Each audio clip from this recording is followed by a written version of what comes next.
بسم الله الرحمن الرحيم الحمد لله حمدا طيبا مباركا فيه كما يحب ربنا ويرضى الحمد لله له الحمد في الأولى وفي الآخرة وله الحكم وإليه ترجعون الحمد لله رب العالمين وصلى الله وسلم وبارك على عبده ورسوله محمد وعلى آله وصحابته والتابعين وعلى أتباعهم بإحسان إلى يوم الدين اللهم علمنا ما ينفعنا وبارك لنا فيما علمتنا وزدنا علما يا كريم. Amma ba'd. Donc on remercie Allah Azza wa Jal d'avoir facilité cette rencontre avec mes frères, avec mes sœurs en Allah Azza wa Jal pour cette modeste intervention, Inch'Allah, dont on demande à Allah Azza wa Jal de la rendre bénéfique. Et on remercie également les responsables de cette association, les responsables de cette mosquée, pour avoir placé leur confiance en moi et me permettre de m'adresser à vous en ce jour. Et je remercie également plus précisément Cheikh Sofiane. On demande à Allah Azza wa Jal de bénir ses efforts, d'augmenter sa science et de le rendre utile partout où il soit, par ses paroles, par ses actes. Le sujet de mon intervention, c'est une phrase ou une parole prononcée par le célèbre compagnon Amir al-Mu'minin Ali ibn Abi Talib radiyallahu anhu. Ali ibn Abi Talib radiyallahu anhu, il nous dit Hatafa al-ilmu bil-amal fa in ajabahu wa illa irtahal. C'est-à-dire, la science appelle l'action. La science appelle l'action. Si l'action répond, la science reste, sinon la science disparaît et s'en va. Donc le thème de cette conférence sera l'importance de la mise en pratique de nos connaissances. L'importance de la mise en pratique de nos connaissances. Premièrement, ne pensez pas que vous avez en face de vous une personne qui est supérieur à vous dans les actions. Je suis le plus grand des négligents. Beaucoup d'entre vous, si ce n'est peut-être la totalité, mais plus en pratique ces connaissances que moi. Wallahu al-musta'an. Mais bon, dans le but d'échanger avec vous, dans le but qu'on se conseille mutuellement, je suis venu pour citer et aborder ce sujet. Et ce sujet, bi'idhnillah, me sera bénéfique à moi avant même qu'il ne soit bénéfique à l'auditoire. Pendant ce séminaire, vous avez sûrement entendu de vos enseignants énormément de hadiths ou de versets coraniques sur l'importance de la science, sur les vertus de la science, sur les fruits de la science, sur la valeur et le rang des savants. Sachez que tous ces textes qu'on vous a cités, ce sont des textes qui parlent de la science mise en pratique. Lorsque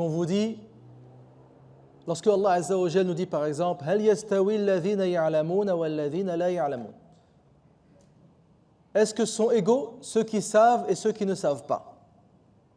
C'est-à-dire ceux qui savent et mettent en pratique. يرفع الله الذين آمنوا منكم والذين أوتوا العلم درجات. Allah Azza wa Jalla élèvera les croyants parmi vous et ceux qui ont reçu la science en degrés. Ceux qui ont reçu la science et la mettent en pratique. Le prophète sallallahu alayhi wa sallam nous dit Man yuridillahu bi khairan yufaqihu fi ddin. Celui pour qui Allah Azza wa Jal il veut un bien, il lui fait comprendre sa religion. Yufaqihu fi ddin. Donc il lui fait comprendre sa religion et ensuite lui, il met tout cela en pratique. Ne pensez pas que la science en islam est louée pour elle-même seule. Le fait d'acquérir la science sans forcément la mettre en pratique. On va voir à travers cette conférence, cette intervention, que le prophète sallallahu alayhi wa sallam et Allah Azza wa Jalla également dans le Coran avant cela, ils ont mis en garde contre justement le fait d'accumuler les connaissances et de ne pas les mettre en pratique. Donc tous les textes que vous pouvez entendre, c'est la science qui est mise en pratique. L'imam Al-Hassan Al-Basri, rahmatullahi alayh, parmi les savants du 1er siècle, il nous dit Al-alim man wafaqa ilmuhu amalah. Le savant, c'est celui dont la science est en accord avec ses actes. ومن خالف علمه عمله فذلك راوية سمع شيئا فقاله. Quant à celui dont les actions sont contraires à ses connaissances, lui c'est seulement un narrateur. Il a entendu des choses qu'il rapporte. Il apprend des choses et il les rapporte à d'autres. Mais il ne met rien en application de ce qu'il a entendu et acquis. Et donc il nous dit ici que celui qui ne met pas en pratique ses connaissances, ce n'est pas un savant. Ce n'est pas un savant. Le savant pour l'imam Al-Hassan Al-Basri, c'est man wafaqa ilmuhu amala, celui dont les connaissances sont en accord avec les actes. Donc ça c'est très très important. Parce que souvent lorsqu'on recherche la science, lorsqu'on veut assister à des assises, on essaye de regarder celui qui a le plus gros bagage, celui qui mémorise le plus de textes. Sachez qu'il vaut mieux parfois une personne avec des connaissances modestes, mais qui est un éducateur, murabbi, qui va insister sur les adorations, qui va insister sur les actes surérogatoires, qui va insister sur le suivi de la sunna du prophète sallallahu alayhi wa sallam, qui va insister sur le comportement, qui va insister sur la relation entre toi et Allah subhanahu wa ta'ala, avec des petites connaissances, modestes, une explication de la prière modeste, peut-être une explication du dogme survolée, mais tu auras une relation forte avec Allah Azza wa Jalla. Le peu qu'il va t'apprendre, tu vas le mettre en pratique. Peut-être qu'une personne qui aura assisté chez un autre professeur, il va peut-être sortir avec énormément de connaissances. On va lui citer plein de textes, on va lui citer énormément de divergences. Il y aura, on va dire, une quantité importante de connaissances. La personne, elle aura l'impression qu'elle apprend. Oui, mais ce qu'on t'a apporté, c'est tellement beaucoup que tu es dans l'incapacité de mettre tout cela en pratique. Donc, aller à la recherche, barakallahu fikoum, je ne dis pas non plus qu'il faut aller chez le total ignorant, mais chez une personne qui insiste sur le côté rituel, le côté pratique, le côté action des connaissances.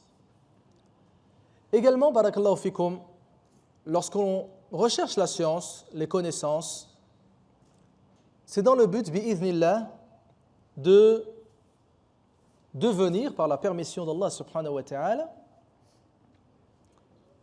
un réformateur, que l'on appelle en arabe al-muslih, une personne qui va se réformer elle-même. Et elle va réformer son entourage, elle va réformer ses parents, réformer ses frères et sœurs, réformer ses cousins, ses oncles, ses camarades de classe, ses collègues de travail. Peut-être même que certains parmi vous deviendront imams. Peut-être certains parmi vous deviendront même savants parmi les savants de l'islam. Il ne faut jamais se sous-estimer. Sallallahu ta'ala an yaj'alakum jami'an min al-ulama al-amilin. Et al-muslih, le réformateur, c'est le savant qui met en pratique ses connaissances. Allah Azza wa Jal, il a blâmé ceux qui veulent réformer les autres en s'oubliant eux-mêmes. Allah Azza wa Jal nous dit أَتَأْمُرُونَ النَّاسَ بِالْبِرِّ وَتَنْسَوْنَ أَنفُسَكُمْ وَأَنْتُمْ تَتْلُونَ الْكِتَابَ. Ordonnez-vous aux gens la piété, la vertu, en vous oubliant vous-même, alors que vous lisez le livre. Allah Azza wa Jal dit également Ya ayyuhalladhina amanu lima taquluna ma la taf'alun. Ô vous qui avez cru, pourquoi dites-vous ce que vous ne faites pas? Vous ordonnez aux gens de faire des choses et vous-même, vous ne faites pas cela. Et Allah Azza wa Jal nous décrit le prêche d'un des prophètes, alayhi salam, Shu'aib, qui a dit à son peuple وَمَا أُرِيدُ أَنْ أُخَالِفَكُمْ إِلَى مَا أَنْهَاكُمْ عَنْهُ. Il a dit, je ne veux pas aller à l'encontre de ce que je vous ordonne de faire. Il leur ordonnait de faire des choses et il mettait cela en pratique, alayhi salatu wassalam. Le plus grand des réformateurs, c'est notre prophète Mohammed sallallahu alayhi wa sallam. Tout ce que le prophète sallallahu alayhi wa sallam ordonnait, il le mettait en pratique. C'est pour ça que Aïcha radiyallahu anha, lorsqu'elle fut interrogée sur le comportement du prophète sallallahu alayhi wa sallam. Donc certains, parmi les tabi'in, ils sont venus interroger notre mère Aïcha radiyallahu anha en lui disant comment était le comportement du prophète sallallahu alayhi wa sallam. Dans le but, c'est pas dans le but d'accumuler les connaissances. Le prophète, il était comme ça, là. C'est dans le but de prendre exemple sur le prophète sallallahu alayhi wa sallam. لقد كان لكم في رسول الله أسوة حسنة لمن كان يرجو الله واليوم الآخر وذكر الله كثيرا. Aïcha radiyallahu anha, elle a répondu d'une réponse brève. Elle aurait pu citer le comportement du prophète sallallahu alayhi wa sallam en détail. Il faisait ça, il faisait ça, il faisait ça, il faisait ça, il faisait ça. Pour faciliter la tâche aux questionneurs, elle leur a dit Kana khuluquhu al-Qur'an. Le comportement du prophète sallallahu alayhi wa sallam, c'était le Coran. Qu'est-ce que ça veut dire? Ça veut dire que toute chose que tu trouves dans le Coran, sache que le prophète sallallahu alayhi wa sallam le mettait en pratique. Tout bon comportement auquel appelle le Coran, le prophète sallallahu alayhi wa sallam, il mettait cela en pratique. Allah Azza wa Jal, il aime les patients, le prophète, il était patient. Allah Azza wa Jal, yuhibbul muhsinin, le prophète sallallahu alayhi wa sallam, il était bienfaisant. Allah Azza wa Jal, yuhibbul muttaqin, le prophète sallallahu alayhi wa sallam, il était pieux. Il craignait Allah. Inna Allah yuhibbut tawabin wa yuhibbul mutatahhirin. Allah, il aime ceux qui se repentent. Le prophète, il dit Inni atubu ila Allah wa astaghfiruhu fil yawmi mi'ata marra. Wal mutatahhirin. Kana Nabi sallallahu alayhi wa sallam yatawadda li kulli salah. Le prophète sallallahu alayhi wa sallam mettait en pratique tout ce qu'il y a dans le Coran al-Karim. Et ainsi étaient les compagnons, radiyallahu anhum. Ils mettaient en pratique ce qu'ils avaient appris du prophète sallallahu alayhi wa sallam. On va citer quelques exemples des compagnons, radiyallahu anhum. Il arrivait parfois que un verset soit révélé au prophète sallallahu alayhi wa sallam, il en informait les compagnons et ces derniers essayaient de mettre en pratique cela sur le champ, sans repousser. À titre d'exemple, le prophète sallallahu alayhi wa sallam a été révélé sur lui le verset qui dit لن تنالوا البر حتى تنفقوا مما تحبون وما تنفقوا من شيء فإن الله به عليم. C'est dans quelle sourate ça? Hein? لن تنالوا البر. Ça vous parle pas? Presque. Ali Imran.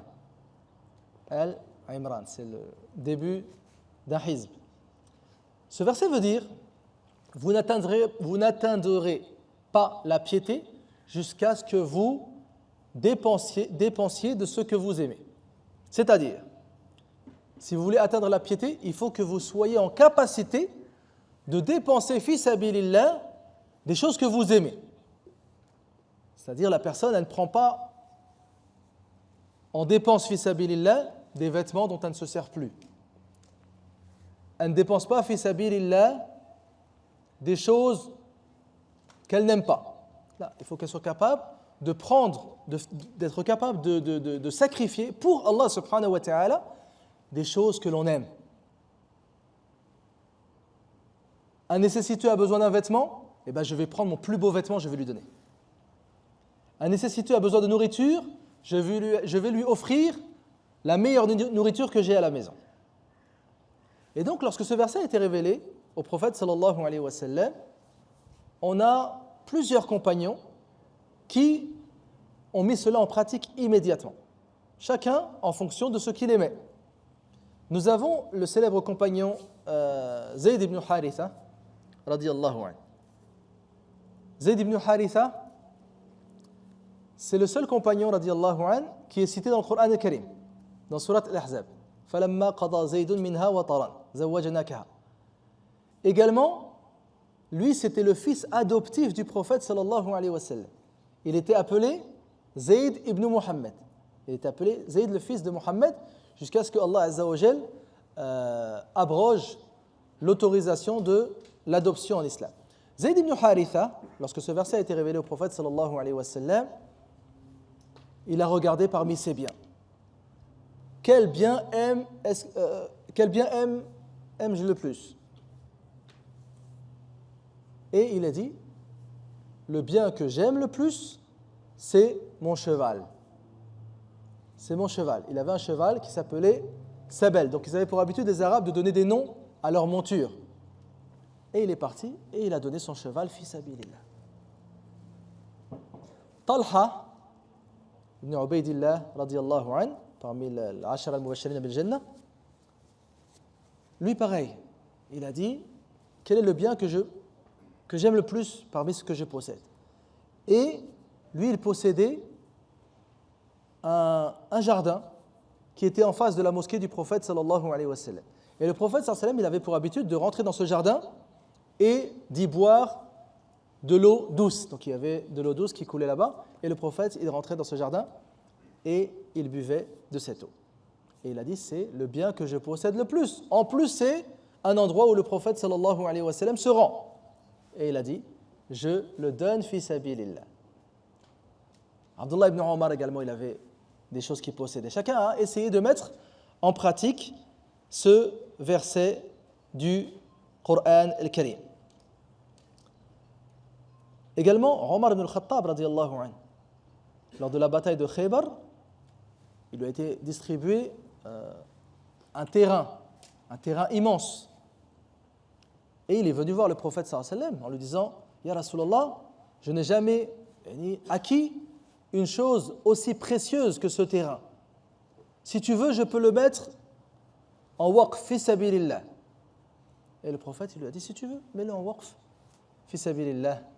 Et c'est ce qu'il a fait, mettre des terrains en waqf. Et ça, c'est présent jusqu'à nos jours. C'est présent jusqu'à nos jours. Des gens qui font des dons immenses pour certaines mosquées, des gens qui vont donner un bâtiment tout entier pour une école coranique. C'est encore présent, walhamdulillah. Pourquoi je cite cela? Parce que souvent, lorsqu'on cite les récits des compagnons, les récits des tabi'in, on a du mal parfois à s'identifier. Alors que lorsqu'on cite des exemples contemporains, c'est plus simple. C'est plus simple. Également, un jour, après que des richesses soient parvenues aux musulmans de l'est de la péninsule arabique, que l'on appelait le Bahreïn, la fille du prophète sallallahu alayhi wa sallam, Fatima, elle a dit, Ya Rasulallah, mets-moi, ou bien mets à ma disposition un domestique. Donc elle était fatiguée du ménage, elle était fatiguée de pétrir le pain. Elle était fatiguée de tout cela.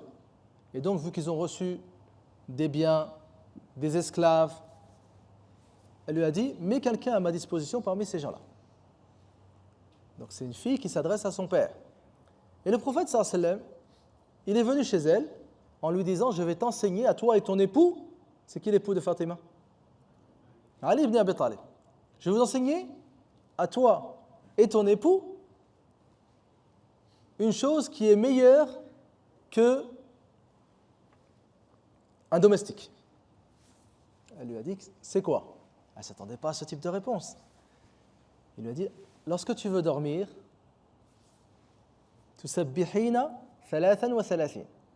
Il lui a dit, avant de dormir, tu dis 33 fois Subhanallah.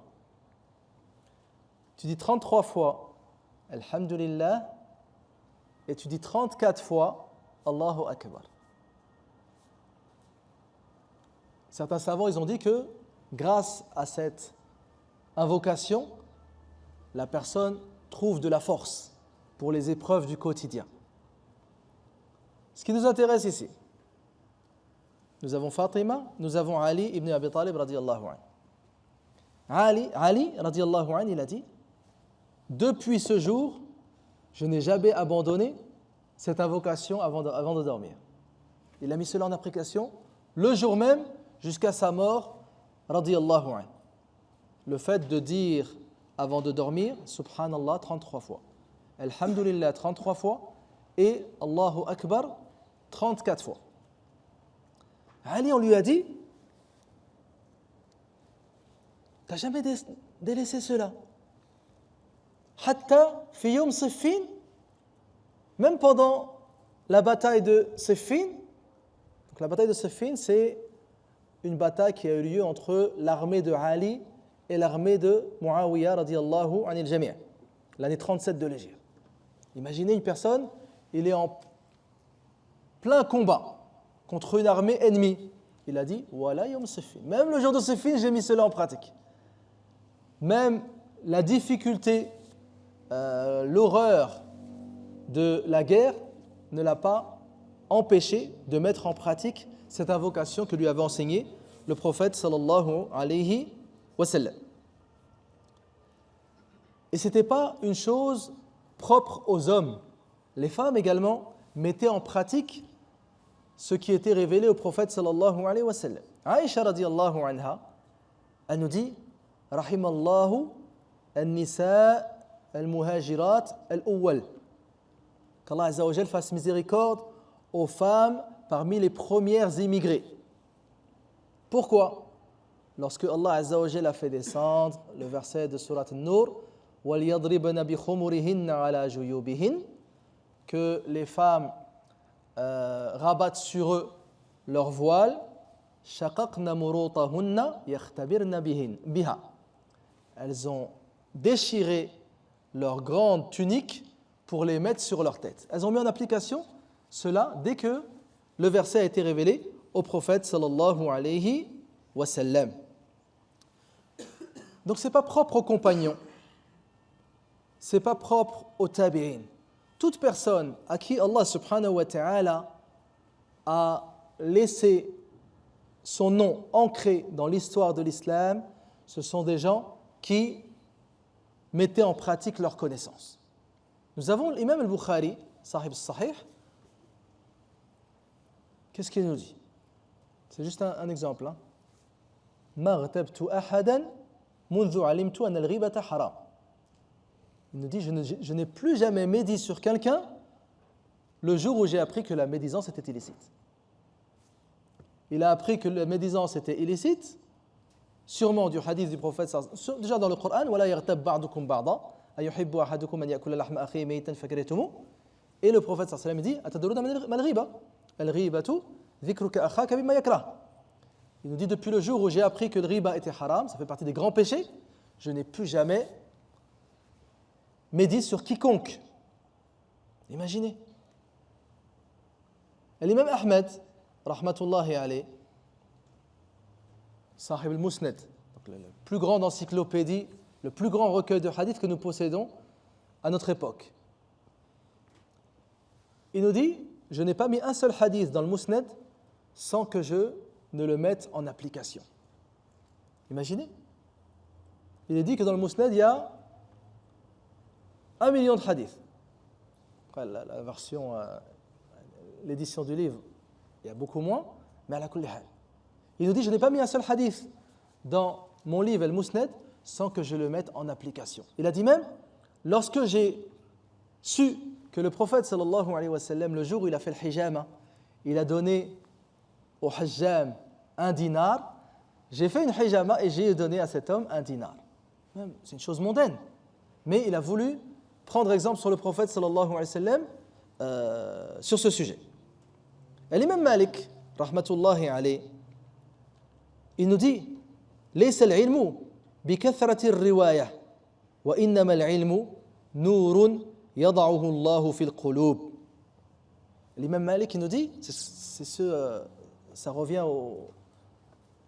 à la première chose que je vous ai dit au départ, il nous dit que la science, ce n'est pas de nombreuses riwayas, avoir de nombreux récits, de nombreux textes mémorisés. Il nous dit, ce n'est pas ça la science. Il nous dit, la science, c'est une lumière qu'Allah Azza wa Jal met dans les cœurs. Donc la science, elle rentre dans ton cœur, et comme vous savez, le cœur, c'est l'endroit le plus important. Le prophète sallallahu alayhi wa sallam nous dit Ala wa inna fil jasadi mudra idha salahat salaha al jasad kullu wa idha fasadat fasada al jasad kullu. Le cœur, c'est s'il est pur, tout le corps sera pur. S'il est corrompu, tout le corps sera corrompu. Donc la science, c'est une lumière qu'Allah Azza wa Jal met dans ton cœur et qui va te permettre de mettre tout cela en pratique.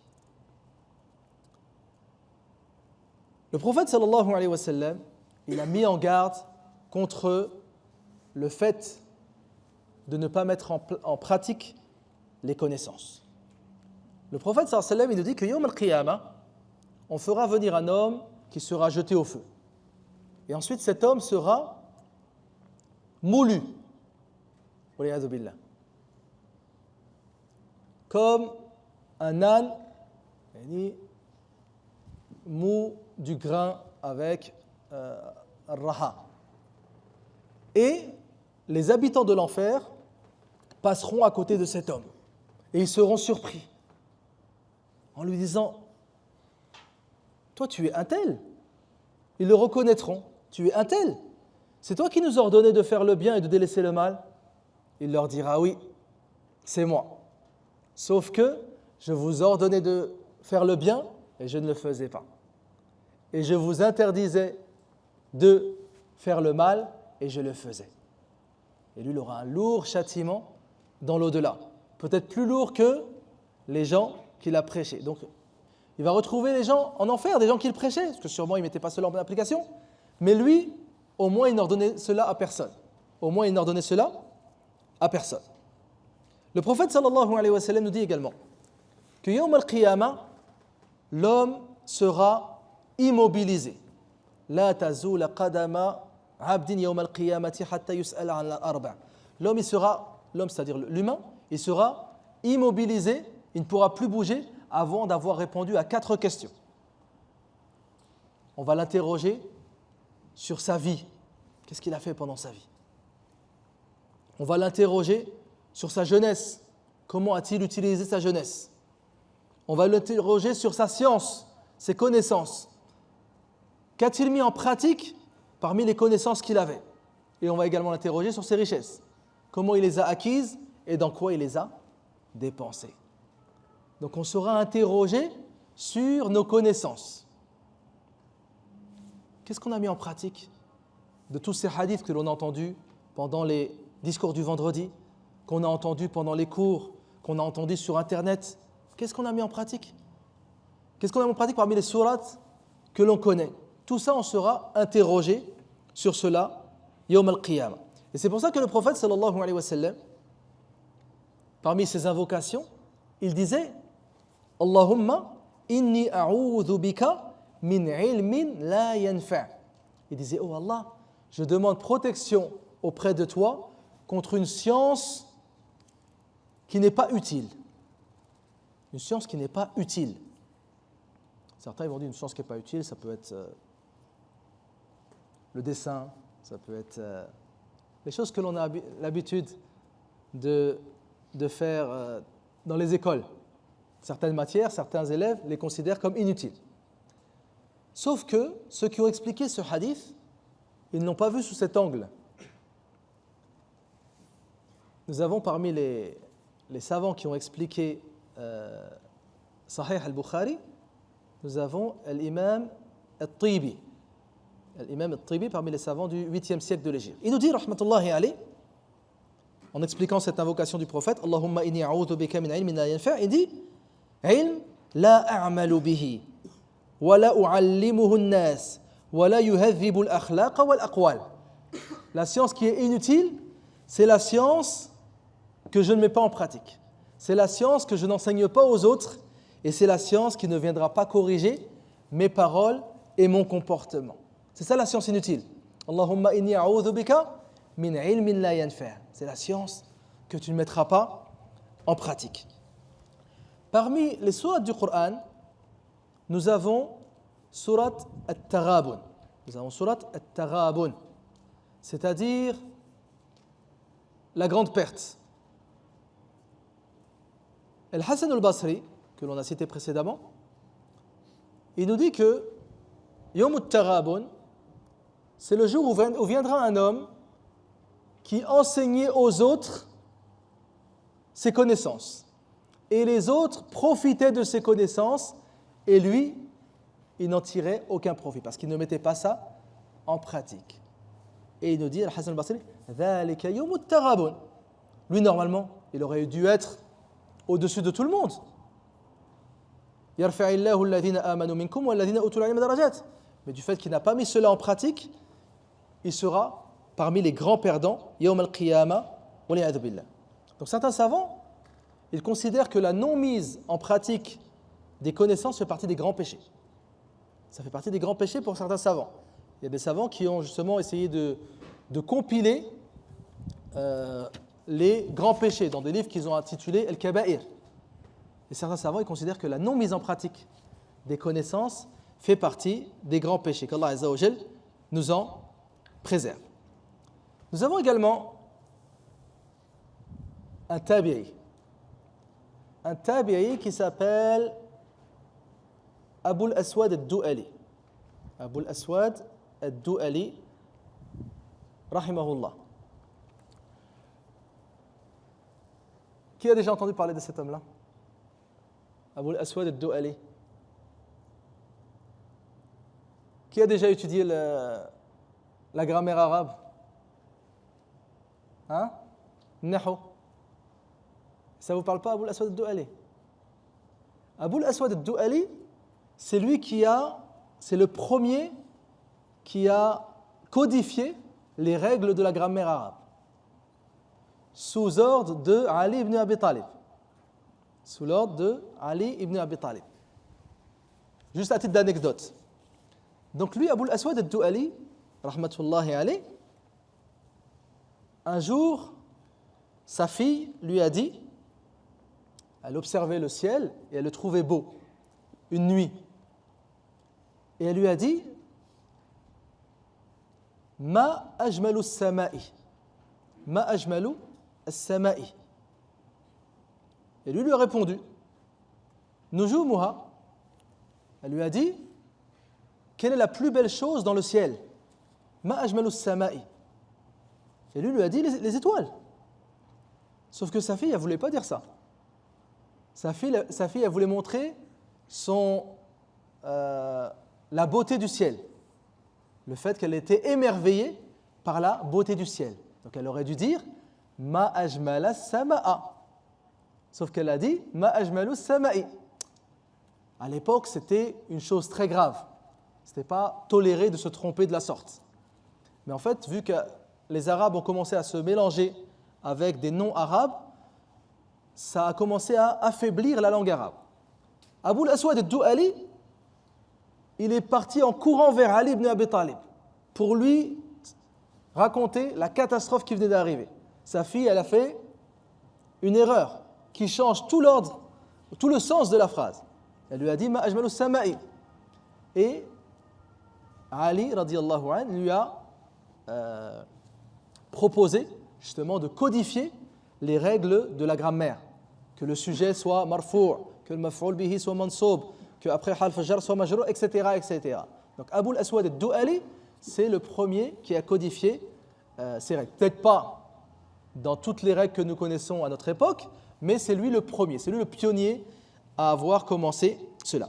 Lui, Abu al-Aswad ad-Du'ali, rahmatullahi alayhi, déjà à son époque, il mettait en garde contre le fait de ne pas mettre en pratique les connaissances. Il a des vers de poésie dans lesquels il dit Ya ayyuha ar-rajulu al-muallimu ghayrahu halla li nafsika kana dha ta'limu tasifu ad-dawa'a li dhi as-siqami wa dhi ad-dana kayma yasihha bihi wa anta saqimu تراك تصلح بالرشاد عقولنا أبدا وأنت من الرشاد عديم ابدأ بنفسك فانهها عن غيها فإذا انتهت عنه فأنت حكيم فهناك ينفع ما وعظت ويقتدى بالقول منك وينفع التعليم لا تنهى عن خلق وتأتي مثله عار عليك إذا فعلت عظيم.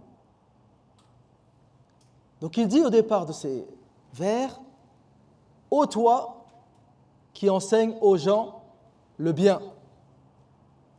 Pourquoi le conseil que tu donnes aux gens n'est pas adressé à toi-même? Tu prescris aux gens le remède, tasifu dawa, aux gens malades, aux pécheurs, afin qu'ils soient guéris, qu'ils se repentent, qu'ils adorent Allah Azza wa Jal, qu'ils le craignent. Wa anta saqimu, alors toi-même tu es malade. Tuslihu, taraka tuslihu bir rashadi uqulana. Grâce à la guidance, tu réformes nos pensées. Sauf que toi-même tu es très loin de la guidance. Abadan wa anta min ar-rashadi adimu. Commence par toi-même. Avant de vouloir prêcher les autres, commence par toi-même. Ibda bi nafsika fanhaha an ghayyiha. C'est-à-dire interdis à ton âme la déviance. Fa idha intahat anhu fa anta hakim. Si ton âme délaisse la déviance, c'est toi le sage. Et il dit, si tu mets cela en pratique justement, fa hunaka yanfa'u ma wa'azta wa yuqtada.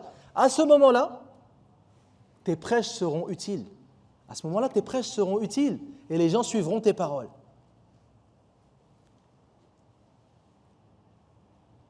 Et ton enseignement sera utile. Et il finit par un vers qui est le plus célèbre.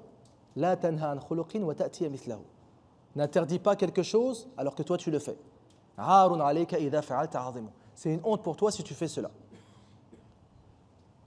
Également, barakallahu fikoum, qu'est-ce qui fait que parfois, on ne tire pas profit de certains cours? Ça fait des années qu'on va au Jumu'ah et on ne tire pas profit du rappel de l'imam. Parce que souvent, la personne que l'on a en face de soi, elle-même ne met pas cela en pratique. Parfois, la personne ne met pas cela en pratique.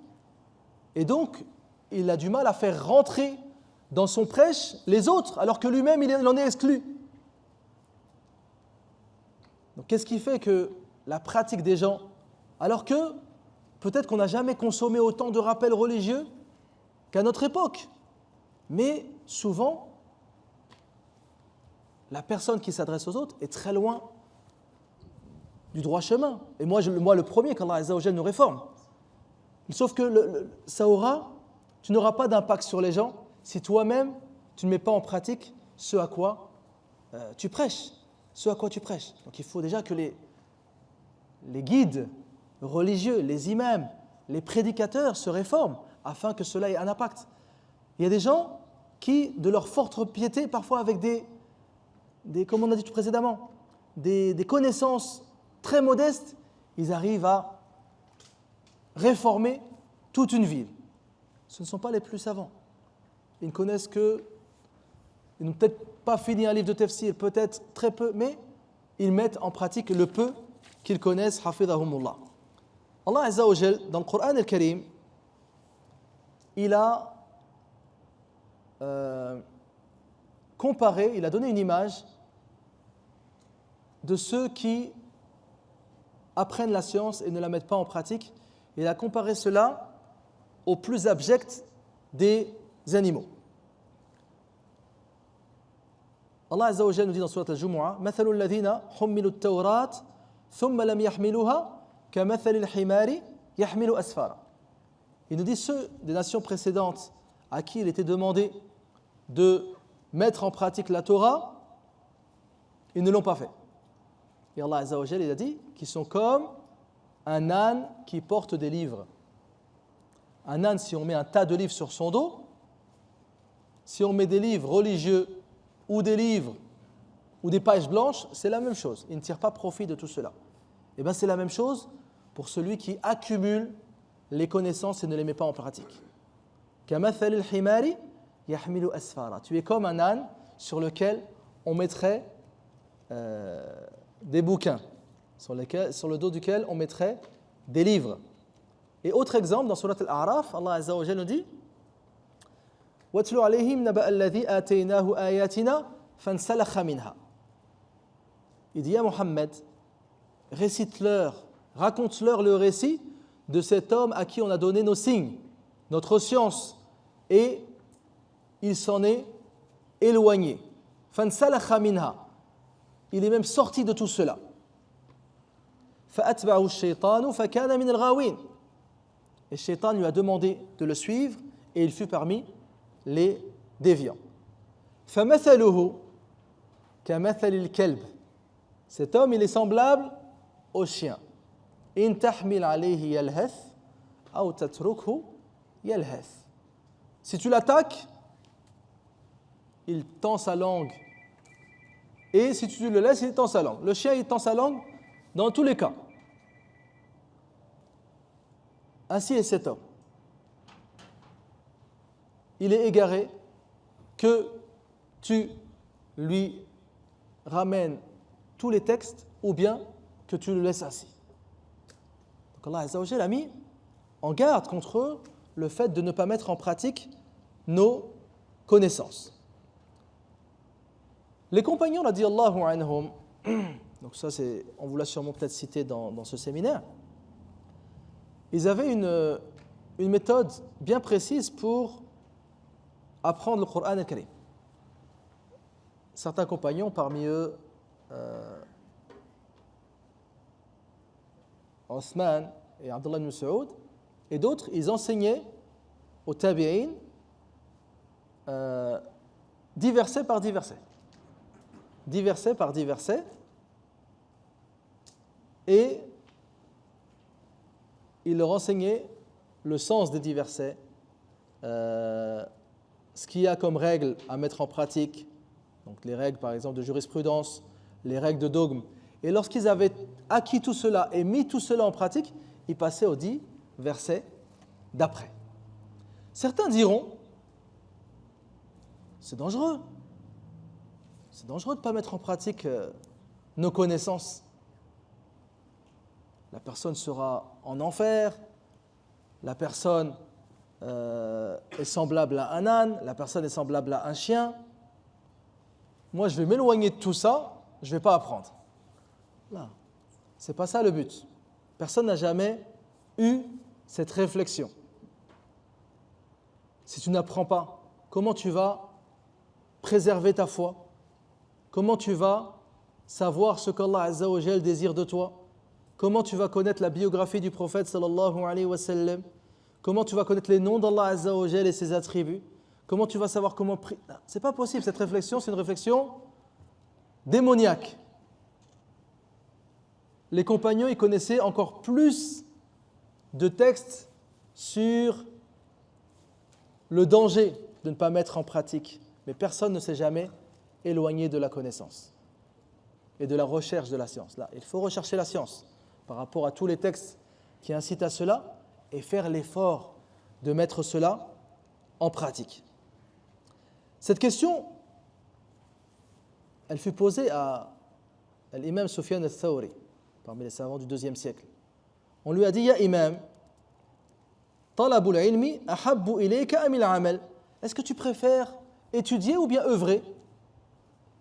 Est-ce que tu préfères étudier ou bien œuvrer? Comme s'il y avait une contradiction entre les deux. Parce que certains, ils pensent que si j'étudie, je ne vais pas forcément pouvoir faire autant de prières surrogatoires. Je ne vais pas pouvoir jeûner. Je ne vais pas pouvoir visiter les malades. Je ne vais pas pouvoir faire du dhikr parce que j'étudie. Et Sufyan al-Thawri lui a dit non. La recherche de la science, elle a besoin de l'acte. Et l'acte, pour œuvrer, on a besoin de la science. Donc ce sont deux choses liées.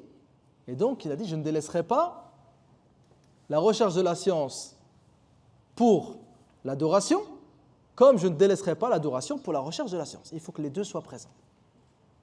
Et plus tu as des connaissances, plus tu es censé œuvrer.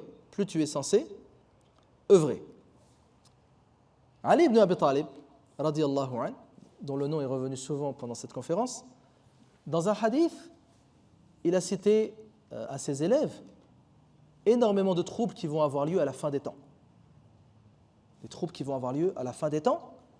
Et les gens qui étaient présents, ils lui ont dit « Mata dhalika, ya amir al-mu'minin » Quand est-ce que cela aura lieu? Pour qu'on sache la période.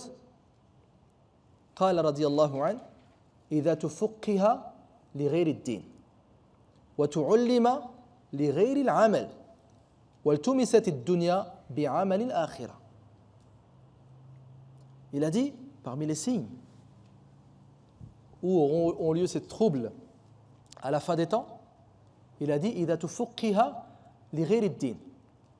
La personne cherche à comprendre sa religion, mais pour ad-dunya.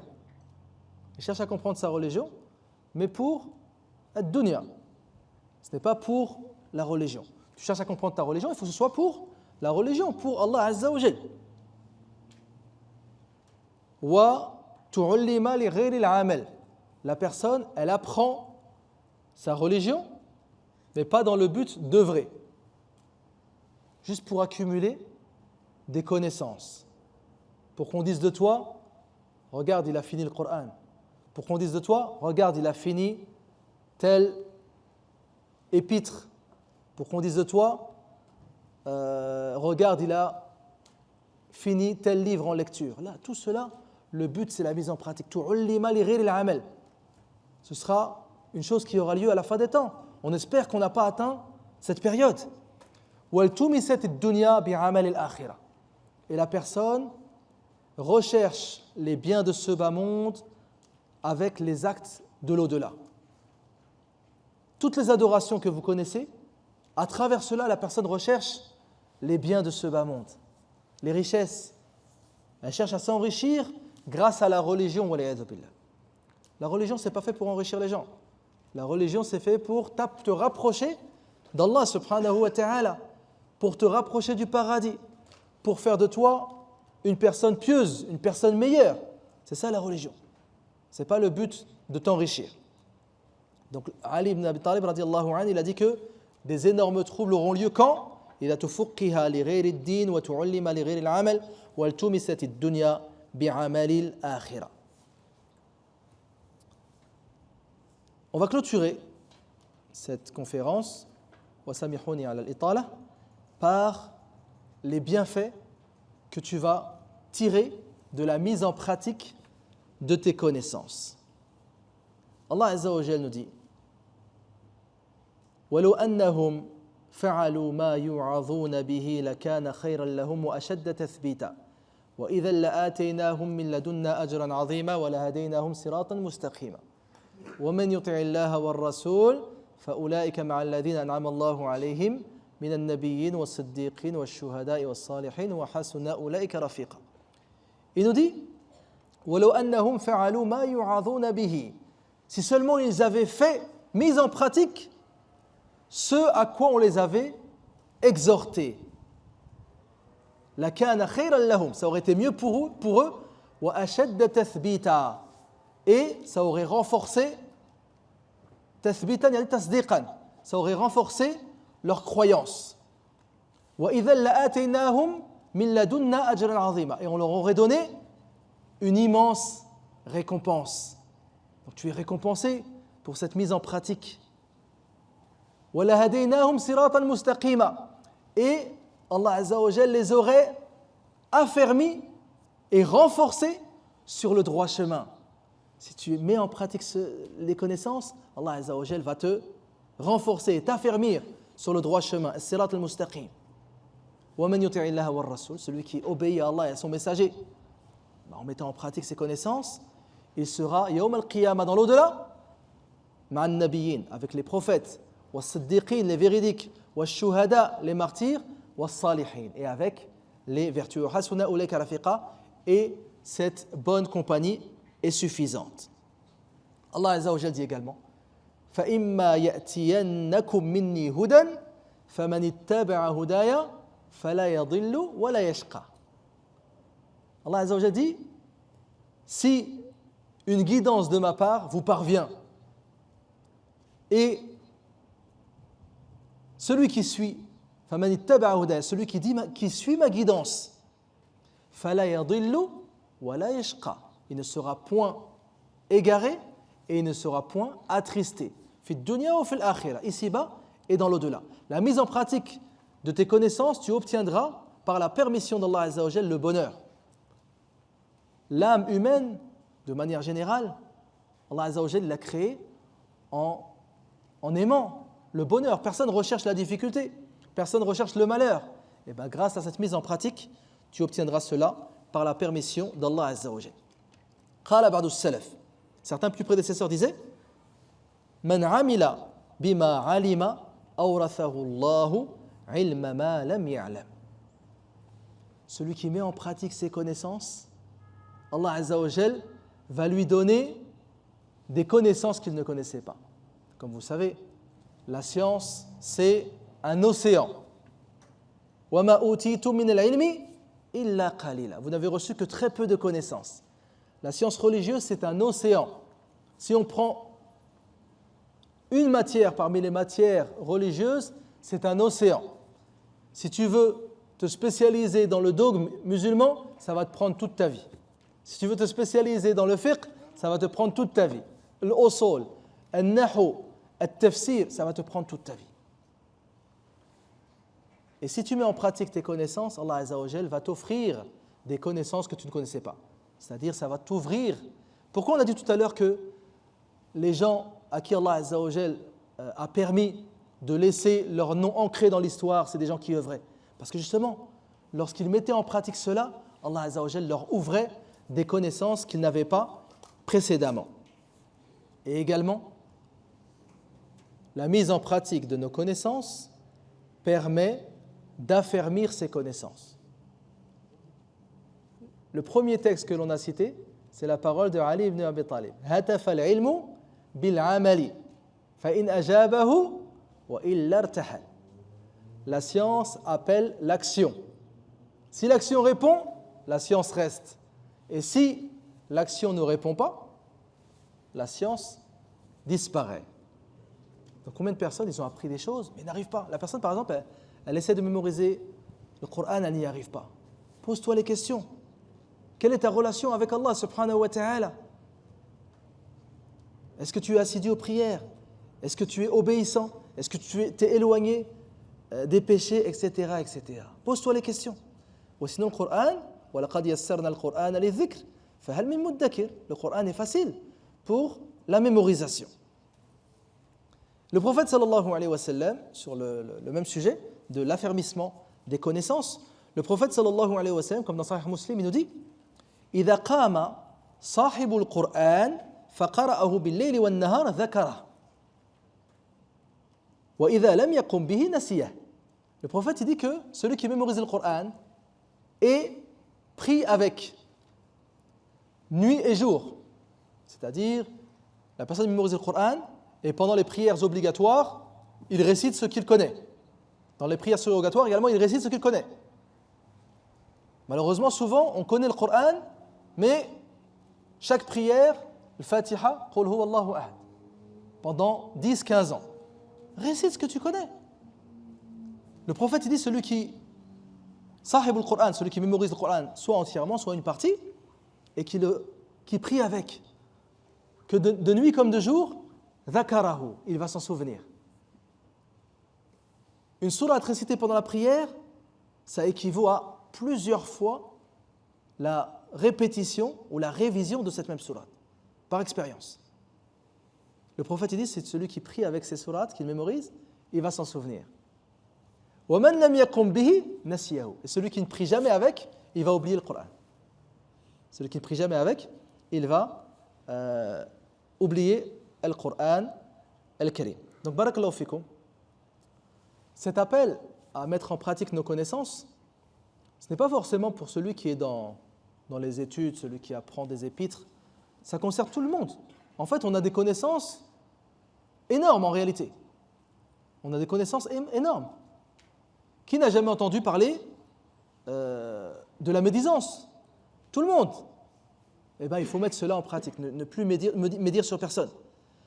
Tout le monde a entendu parler du hadith où le prophète sallallahu alayhi wa sallam a interdit aux gens de se brouiller et se tourner le dos. Et qu'au bout de 3 jours, c'est interdit. Tout le monde connaît ces hadiths-là, on les a entendus des dizaines de fois pendant les khutbahs. Mais il y a énormément de disputes, des gens qui ne se parlent plus, des frères qui ne parlent plus à leurs frères, des sœurs qui ne parlent plus à leurs sœurs. On ne met pas cela en pratique. On entend énormément de textes sur as-sadaqa.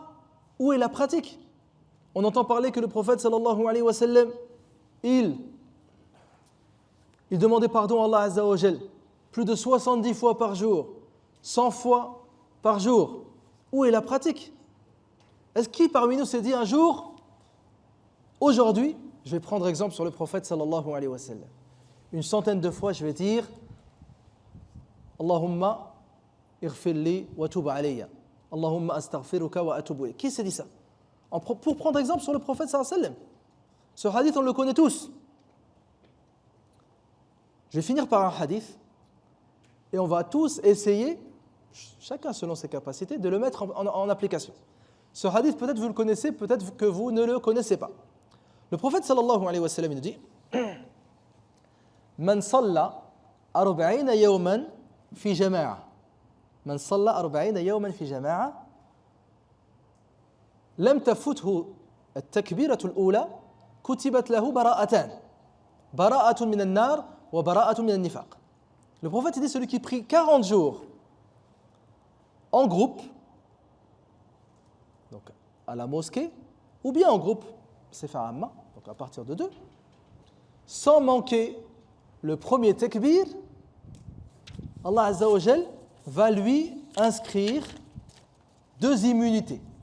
2 immunités. Donc le hadith il est immense en réalité si on observe. Allah Azza wa Jal va donner à cette personne 2 immunités. Il sera préservé de 2 choses. Bara'atun minan nar, une immunité contre le feu, qui est le but de tout musulman. Tu seras préservé du feu. Wa bara'atun minan nifaq, et une immunité contre l'hypocrisie. Qu'est-ce qu'il te suffit de faire? De prier 40 jours en groupe sans manquer le premier takbir. C'est faisable ou pas? C'est faisable. Dans chaque mosquée, on a ces gens-là. C'est vrai ou pas? Dans chaque mosquée, on a un petit groupe, souvent derrière l'imam, qui, c'est même pas 40 jours, et ils font toute l'année. Ce hadith, il est immense en réalité. Donc, bismillah, chacun il essaye de mettre ce hadith en pratique. Man salla 40 yawman fi jama'a lam tafuthu takbiratu al-ihram wa takbiratu al-ula kutibat lahu bara'atun min an-nar wa bara'atun min an-nifaq. Sallallahu ta'ala bi asma'il husna. Qabl al-nihaya, nous avons un livre sur le thème de la conférence. Donc on va dire c'est le livre référence à ce sujet. Ce livre s'appelle Iqtida'ul ilmi bil amal. C'est-à-dire, on pourrait traduire cela par la mise en pratique des connaissances par l'action. C'est de Al-Khatib Al-Baghdadi. Al-Khatib al-Baghdadi, décédé en 463 de l'Hégire. Iqtida al-ilm bil-amal, dans ce livre, il nous cite 200 textes, donc entre des versets du Coran, des hadiths du prophète sallallahu alayhi wa sallam et des athars de sahaba ou tabi'in, sur l'importance de mettre en pratique nos connaissances. Donc vous lisez 200 textes et cela va vous inciter. Je ne sais pas s'il est traduit en français, mais vous pouvez demander à l'imam de votre mosquée de l'étudier dans des cours prochains et ça permettra, donc on a toujours besoin de ces rappels pour mettre en pratique nos connaissances. Nasallallahu ta'ala bi asma'il husna wa sifatihi al-ula an yaj'alana jami'an min alladhina yastami'una al-qawla fayattabi'una ahsanah. Allahumma a'izz al-islam wal muslimin واخذل من خذل الدين اللهم انصر دينك وكتابك وسنة نبيك وعبادك الصالحين اللهم إنا نسألك الهدى والتقى والعفاف والغنى اللهم زينا بزينة الإيمان وجعلنا هداة مهتدين غير ضالين ولا مضلين اللهم انفعنا بما سمعنا وعلمنا ما جهلنا يا رب العالمين ربنا آتنا في الدنيا حسنة وفي الآخرة حسنة وقنا عذاب النار وصلى الله وسلم وبارك على عبده ورسوله محمد وعلى آله وصحابته أجمعين سبحان ربنا رب العزة عما يصفون وسلام على المرسلين والحمد لله رب العالمين.